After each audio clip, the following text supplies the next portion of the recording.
Hey there, welcome to this week's episode of Bloomerang TV. Thanks so much for tuning in.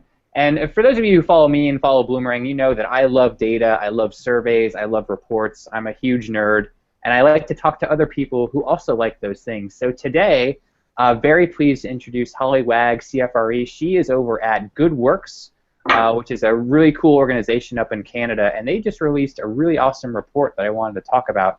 Holly, thanks for being here today. Thanks for having me, Stephen.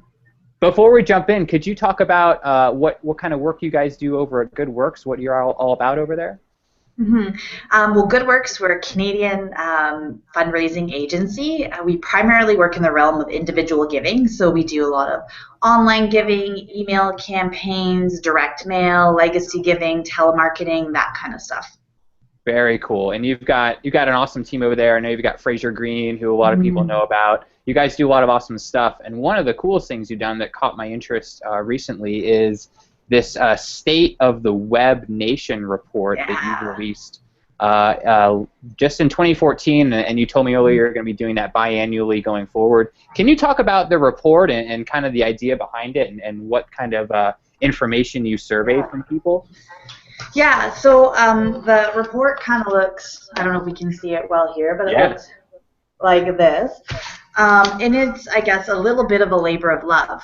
So here, our agency, we partner with a web development company called Envision. Now they're called Envision Up.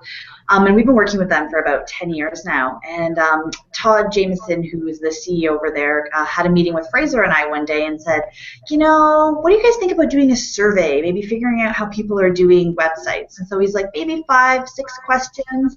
And being a lapsed academic myself, I was like, no, we need to ask every question possible. We need to make this a benchmark sector report. And they both got really excited. So the three of us worked together to produce this report because when we were looking out across the sector, we couldn't find anything generally on website benchmarks, but we could also never find Canadian-specific research, right? It's a problem often in Canada. And so we said, well, let's do it. Let's put out, let's fill this gap of information, baseline knowledge, and that's really how this whole project was born. Very cool. So you asked, I think it was about 500 charities, you surveyed them.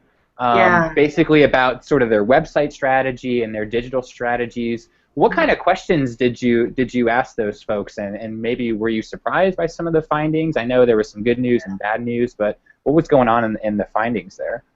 Well, what was amazing is 20 connections that we set, and so we work sort of with the three of us. Like, I wear the digital hat, Fraser kind of wears like the CEO overall strategy hat, and Todd wears the technology hat.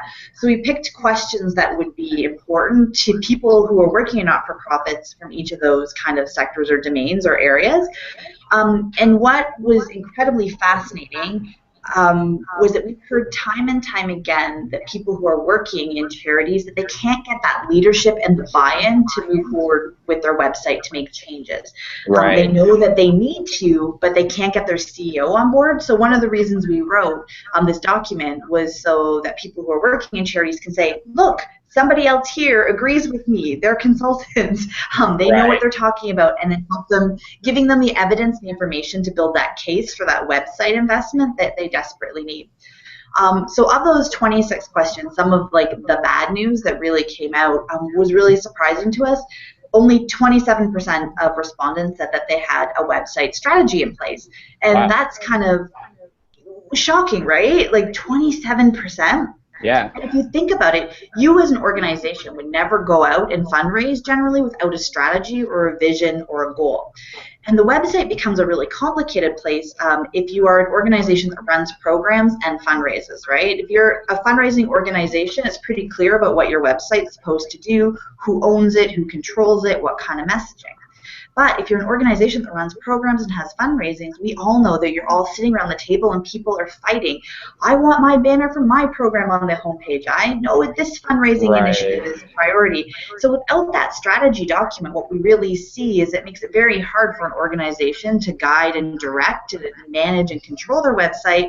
And then you can see that in the end product that's delivered to donors and potential clients. So it was surprising how few. We knew it was a problem. We just didn't realize it was only, 70% of people don't have a strategy.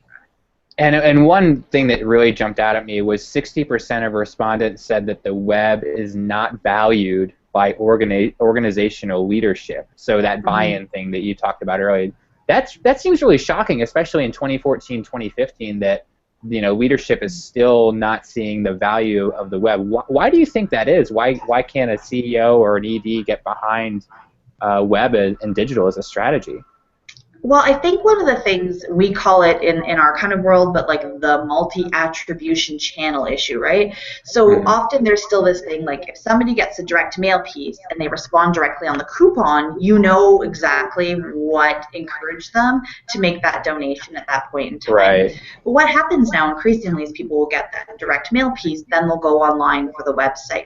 They don't really have good metrics and ways of tracking how people came to their website or what role the website played in fundraising. Right. So often what surprises CEOs is we'll say stats like this that have been out there. Did you know that 65% of donors visit your website before making a gift? And they're like, what? They might not make it online, but they visit your website. Do you know that 90% of major donors visit your website before making a gift? And they're like, and it really changes it because they don't realize the role that it plays. It's not well documented. So part of the reason it's really our onus as fundraisers to create that case for investment for our bosses, and this report helps fundraisers do that. So what is the good news? We're a little bit of doom and gloom there, which is okay, but what are some of the findings that maybe gave you a little confidence in what folks are doing or made you kind of feel good about what was going on? Yeah, well, I think that a lot of charities indicated that they were in the process of doing stuff but weren't quite there yet. So that was really positive. So, for example, I'm just looking at a couple of the quick stats here, but 2/3 of respondents said they were using some sort of open source content management system, which is fabulous for charities. It has a little bit more adaptability, flexibility, not the expense perhaps of an overall larger, more customized system. And that people, I think another sort of highlight of it is that 60% said they were using forms of storytelling on their website, but knew and that they wanted to incorporate a lot more. So people in this study, what I really found when there was one question at the end, we asked them to identify their 3 biggest challenges. They were very self-reflexive about it, and they knew what their barriers were. They just needed the tools in the background to be able to go ahead and move forward. They may not have the technical knowledge or the detail knowledge to complete it, but they could identify the big issues that their charity was facing. Very cool. So maybe a good way to leave the conversation is if you can get out your crystal ball for just a couple of minutes. You're going to do this report again in 2016. What do you think is coming down the pipeline? Do you think this will get better now that people kind of know what the challenges are? Do you think they'll be able to overcome them in the next 18 to 24 months for the next report? What do you think is going to happen here? What I think we'll see next time around is that a lot of charities will now be mobile optimized, not just friendly, that a lot of people have been able to and are working on right now actively to get that investment to go forward and move their website forward. So I think we'll see a lot of people with different and better practices. I think when you were looking at one of the questions was about what kind of online tools were people using that directed people back to their website. There was a lot of things that were surprisingly really low there. Like, for example, the number of peer-to-peer. I see that huge as a growth area that charities will start using and enabling a lot of different tools to allow their connectors and their supporters to fundraise on their behalf. I would also love to see, as we're breaking down these silos, for more medium and larger size organizations to break down the divisions of communications and fundraising, because those charities that have already integrated those functions and those teams are collaborating well, they're miles ahead of other charities.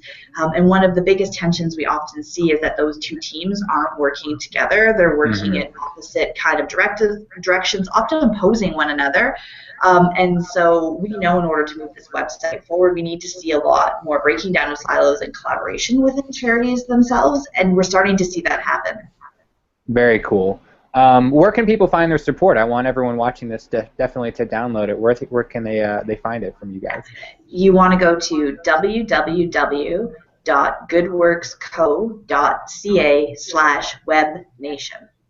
All right, we'll link to that. Everyone download this. Definitely if you're in Canada, check out what your brothers and sisters are dealing with and compare yourself to them. And if you're watching this in America, it might be interesting to see how our neighbors to the north compare to what you're doing as well. So, Holly, this was awesome. Thanks for doing all that work with the report. I know it was a labor of love, and thanks for taking a few minutes out of the day to chat with us. This is super fun. All right, perfect. Thanks so much, Stephen.